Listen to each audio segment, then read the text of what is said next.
Abra comigo a sua Bíblia em Romanos 8. Nós estamos trabalhando o tema da paternidade esse mês. Já falamos diversos pontos, diversos tópicos, e hoje nós vamos falar sobre a identidade de filho. Então, você que está aí nos aplicativos, Romanos 8, a partir do versículo 8, nós vamos ler até o versículo 17, que diz assim: os que vivem na carne não podem agradar a Deus. Vós, porém, não estáis sob o domínio da carne, mas do Espírito, se é que o Espírito de Deus habita em vós. Mas se alguém não tem o Espírito de Cristo, não pertence a Cristo. Se Cristo está em vós, embora o vosso corpo seja mortal por causa do pecado, o Espírito é vida por causa da justiça. E se o Espírito daquele que ressuscitou Jesus dentre os mortos habita em vós, aquele que ressuscitou Cristo Jesus dentre os mortos há de dar vida também aos vossos corpos mortais, pelo seu Espírito que em vós habita. Portanto, irmãos, somos devedores não à carne, para vivermos segundo a carne. Porque se viverdes segundo a carne, morrereis. Mas, se pelo Espírito mortificardes as práticas do corpo, vivereis. Pois todos os que são guiados pelo Espírito de Deus são filhos de Deus. Porque não recebestes um espírito de escravidão para vos reconduzir ao temor, mas o espírito de adoção, pelo qual clamamos, Abba, Pai. O próprio Espírito dá testemunho ao nosso espírito de que somos filhos de Deus. E se somos filhos, também somos herdeiros, herdeiros de Deus e co-herdeiros de Cristo. Se é certo que sofremos com Ele, para que com Ele também sejamos glorificados. Pai, fala conosco através da Tua palavra, que possamos, ó Deus, como já temos aprendido no decorrer desse mês, termos esse encontro com o nosso Pai, reconhecer a nossa paternidade em Deus, e hoje que nós possamos entender um pouquinho sobre a nossa identidade. Assim eu oro no nome de Jesus. Amém. Glória a Deus. A compreensão da nossa identidade de filhos gera em nós um senso de pertencimento tão necessário quanto a sobrevivência humana. A gente precisa pertencer a algum grupo, a gente precisa pertencer a um rol de amizades, né? A um pessoal mais chegado, a uma família, por exemplo. Como filhos, nós aprendemos e também nós entendemos quem somos e sabemos quem o nosso Pai é. Claro que aqui nós estamos nos referindo à nossa paternidade em Deus. Então, quando nós entendemos a nossa paternidade em Deus, nós temos reflexos imediatos no nosso entendimento e relacionamento com o nosso Pai terreno. Olha só, hoje eu tive a oportunidade de conversar com uma jovem e falando de algumas situações sobre paternidade, falando, né, do que nós estamos vivendo aqui na nossa igreja, e ela falou, né, que ela tem, uma jovem de 20 anos, que ela tem um relacionamento horrível com o pai dela, faz 2 anos que ela não fala com o pai dela. E eu disse para ela, eu falei, olha, ela falou que, né, fiz tudo que pude para ter um relacionamento com ele, mas não dá. Quanto mais eu tento me aproximar, mais ele repele eu e meus irmãos. E eu disse a ela, olha, que bom que você fez tudo o que você podia, mas eu quero te dizer, continue fazendo. Né, são 2 anos que você está longe do seu pai, então procure ele, mande uma mensagem para ele, ainda que não tenha resposta, ainda que você seja maltratada, mas diga que ele é importante para você. Se você está sentindo falta, né, porque ele é importante. Então, isso uma jovem que não entende a sua paternidade em Deus. Agora, há situações, e vocês já ouviram falar, os testemunhos são muitos, em relação a quando entendemos a nossa paternidade em Deus. Até o nosso relacionamento com o Pai terreno, mesmo que ele seja o mais carrasco de todos os pais, o nosso relacionamento com esse Pai também será de alguma forma afetado para melhor. Porque quando nós entendemos a nossa paternidade de Deus, nós não projetamos mais o nosso Pai terreno na pessoa do nosso Pai celestial, mas o amor do Pai celestial em nossas vidas faz com que nós tenhamos o amor com este pai, que pode ter sido um péssimo pai aqui na nossa terra, aqui na nossa vida, né? Mas esse amor do Pai Celestial faz-nos sermos excelentes filhos e reatarmos o relacionamento com o nosso Pai terreno. Isso é relevante. Por que é relevante? Porque a gente deixa de cobrar o nosso Pai terreno por algo que Ele também não sabe o que está fazendo, né? Porque Ele também não tem o entendimento, Ele é um órfão, né? Os pais, aliás, qualquer pessoa que não tem o entendimento, não tem o encontro com Deus Pai, é um órfão. E muitos órfãos agem de forma errada. Muitos órfãos, por serem órfãos a vida inteira, quando são pais, tratam os filhos como órfãos. E aí esse ciclo da orfandade, ele acaba se reproduzindo. E somente o Senhor para quebrar este ciclo. Então, a gente vê que agora começa, a gente entendendo então, essa questão da orfandade, a gente começa a buscar a nossa paternidade. Eu sou órfão, eu quero conhecer o meu pai. E quando busco, entendo e conheço o meu pai divino, eu entendo a minha paternidade. Não importa o seu passado, olhe para Cristo, porque você é amado do Senhor. Mesmo em tempos de aflição, de adversidade, Ele é teu pai e você é o filho amado. Você pode estar diante de um grande desafio, algo que pode gerar em seu coração pavor, medo, angústia, ansiedade, arrependimento, né? Tantas coisas podem acontecer, mas não tenha medo, lembre-se disso, você é filho amado de Deus. O outro ponto, sou filho e por isso eu levo a identidade onde quer que eu for, aonde quer que eu vá, todo mundo sabe quem é meu pai. Vai estar nos meus documentos, vai estar na minha cara. Se vocês olharem para os meus filhos também, aonde quer que eles forem, todo mundo vai saber que são meus, né? A Karine também, por exemplo, está na cara que é do Alex. Pode acontecer o que for, é filha do Alex.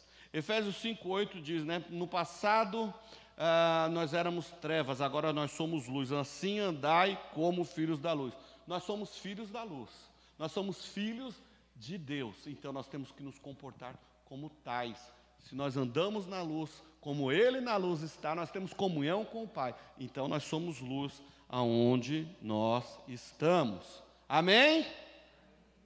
O diabo quer questionar a nossa identidade de filho. Já foi falado isso em algum momento nesse mês, né? Lá na tentação, no deserto, quando o diabo vira para Jesus e tal, né? Se tu és realmente o Filho de Deus, né? Lança-te abaixo, né? O diabo, ele está sempre também, se ele tentou o próprio Jesus, não pense você que você vai escapar, não, você também será tentado. Então não se esqueça, aonde você for, você é filho de Deus, clame ao Pai. O diabo está tentando, chama o Pai. Lembra lá na escola, quando tinha encrenca na escola, você não chamava seu pai? A mesma coisa, o diabo está tentando, a luta está muito grande, grite pelo Pai. Senhor, me ajuda, Paizão, eu preciso de ajuda. Dobre o seu joelho, o Pai vai te recorrer. E se Ele não vier recorrer, pessoalmente Ele vai mandar uma miríade de anjos para te socorrer. Não se preocupe. Aonde formos, nós temos a identidade de filhos de Deus. Nós devemos ter o DNA do Filho de Deus em nós. Inclusive, domingo nós aprendemos sobre o DNA, né? Se nós somos religiosos ou filhos. Lembre-se disso, nós somos filhos. 1 João 2,6, aquele que afirma que permanece nele deve andar como ele andou. Um outro ponto, sou filho e por isso eu tenho certeza do amor do Pai. Somos amados, repita comigo, eu sou amado por Deus. Nós somos amados por Deus, o Senhor nos ama. Ele nos ama. João 17:23, tem amado a eles como me tens amado a mim. Jesus está dizendo a respeito dos seus discípulos, e nós somos filhos, Ele também nos ama. Jesus nos revela algo maravilhoso, o mesmo amor, a mesma quantidade de amor, a mesma qualidade do amor com que o Pai ama Jesus Cristo. Eu ia falar amou, mas Ele não amou Jesus, né? Ele ama Jesus. Então, o mesmo tipo de amor, a mesma quantidade de amor, a mesma intensidade de amor, é o amor que Deus tem também por cada um de nós. Talvez é difícil a gente entender isso, mas essa é a mais pura verdade. Deus nos ama. E Romanos 8,16 vai dizer isso, né? Que o Espírito testifica com o nosso espírito de que somos filhos de Deus. Logo, nós precisamos entender esse amor. Vede com grande amor o Senhor nos tem concedido, ao ponto de sermos chamados filhos de Deus. Muitas vezes a gente não consegue entender isso, mas isso é um amor imensurável, imensurável. Precisamos crer que estamos guardados no amor de Deus. Em Jesus não há medo, não há escravidão, mas há amor, há liberdade e há redenção. Glória a Deus. Um outro ponto, nós temos cidadania. Olha aí, nós somos filhos, nós temos uma identidade, então nós também temos uma cidadania. Olha o que diz lá em Efésios 3, versículos 20 e 21. Mas nós somos cidadãos do céu. Uau! Somos cidadãos dos céus, onde também aguardamos o Salvador, o Senhor Jesus Cristo. Olha que coisa linda! Somos cidadãos dos céus. Vamos estudar geografia. Quem nasce em Sergipe é sergipano. Quem nasce em Goiás é Alagoas. E quem nasce em Deus é filho. Quem nasce em Deus é filho. Olha o que diz lá, 1 João 3, versículo 1. Todo aquele, vede como é grande o amor concedido a nós pelo Pai, ao ponto de sermos chamados filhos de Deus. 1 João 5,1, todo aquele que crê que Jesus é o Cristo é nascido de Deus. Logo, se somos nascidos em Deus, somos filhos. Esta é a nossa cidadania. Quem eu sou? Eu sou o André Henrique, filho de Deus. E esta identidade ninguém me tira. Esta identidade não pode ser tirada de você, se você crê.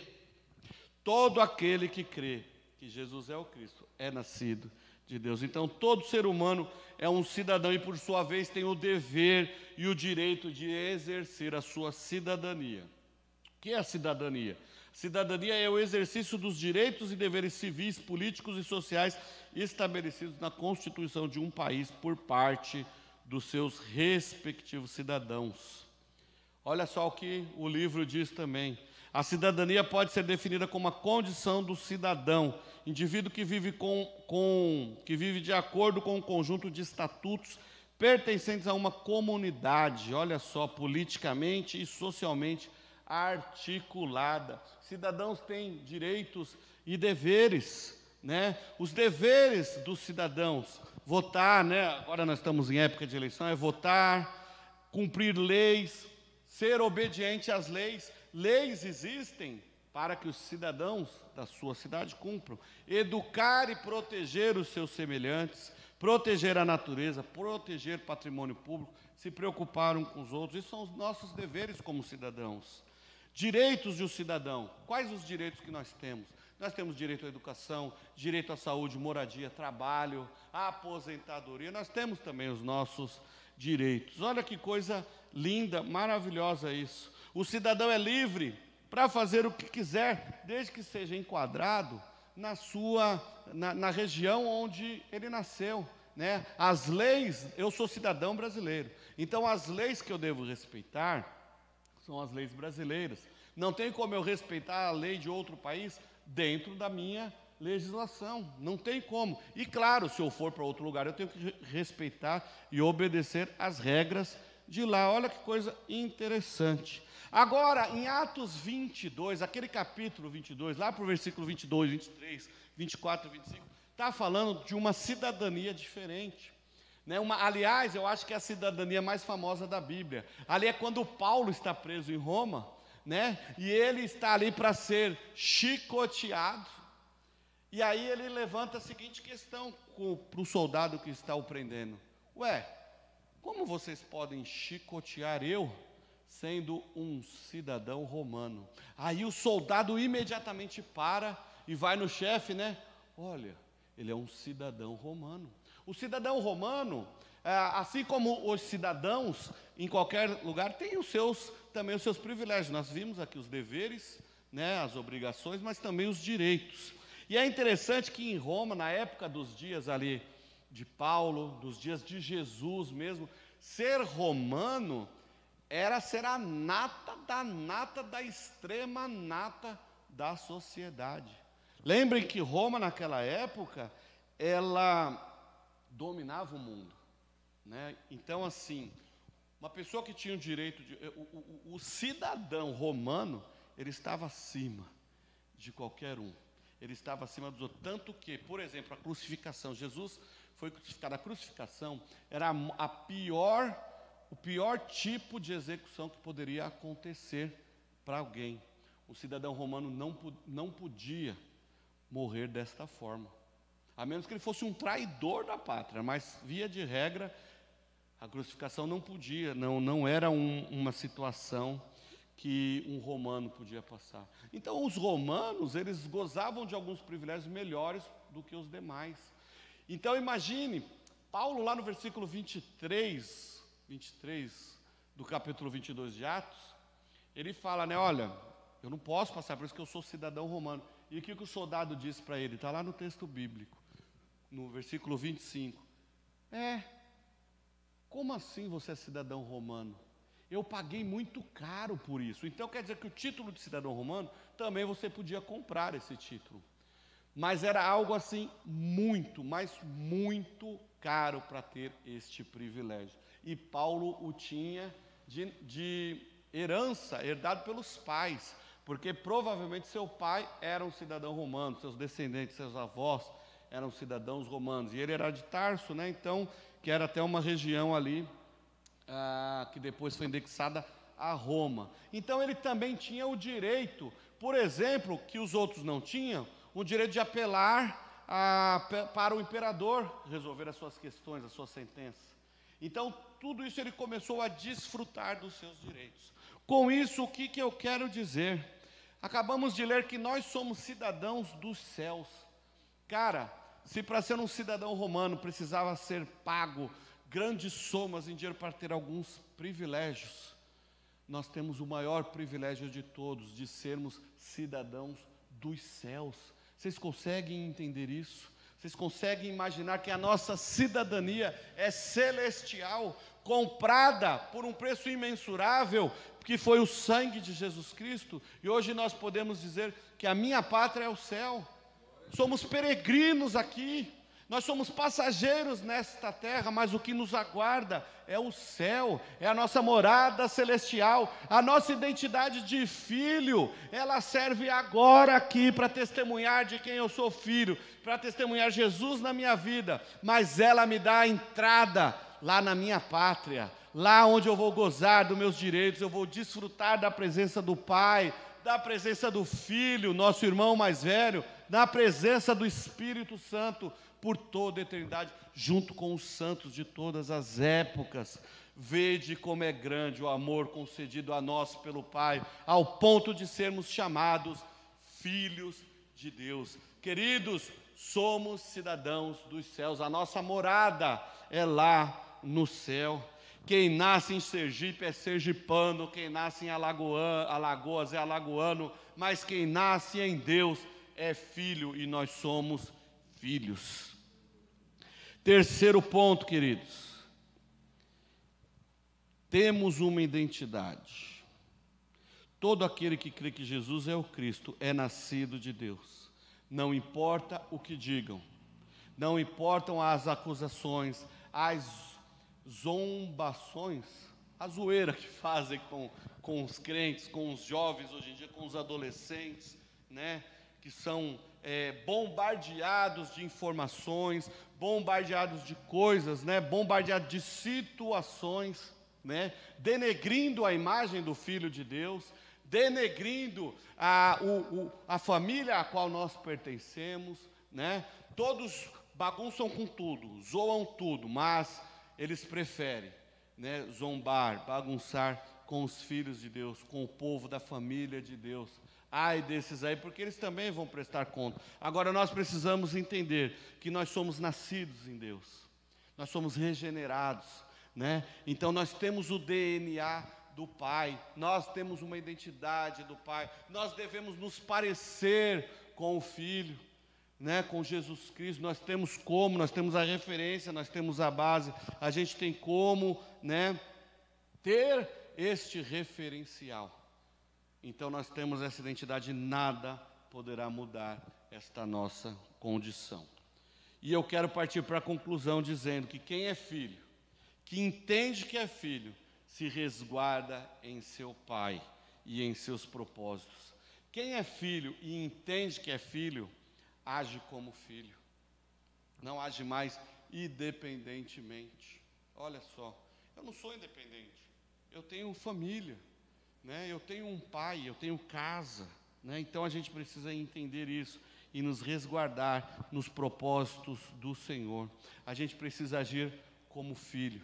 A gente precisa entender e aprender e honrar o nosso pai, honrar a nossa família e amar a Deus, obedecendo-o por amor e por gratidão, nunca por obrigação. O nosso Deus, Ele não exige nada por obrigação, mas por amor. A vida de Deus em nós, né, o Espírito Santo de Deus em nós, transforma as nossas vidas, nos molda, nos muda e nos molda radicalmente para que venhamos a parecer com Ele, né? Mas nada é na marra, nada é forçado e tudo é por amor, né? Se somos poucos aqui hoje buscando ao Pai, buscando a presença do Senhor, é porque nós amamos o Senhor. Poderíamos estar em tantos outros lugares por aí, mas buscamos, nós escolhemos estar aqui, porque nós entendemos a nossa paternidade, nós entendemos que devemos honrar a Deus, como a sua palavra tem nos ensinado, honrar o Pai. É isso que nós precisamos fazer. Por isso eu quero te convidar a se levantar e vamos orar.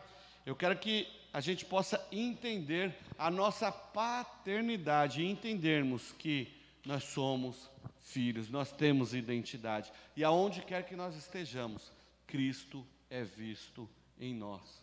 Aonde você estiver, que seja o Senhor Jesus visto. Aonde você falar, aonde você for, quaisquer coisa que você estiver a fazer, que seja Cristo visto na sua vida. Pai, em nome de Jesus.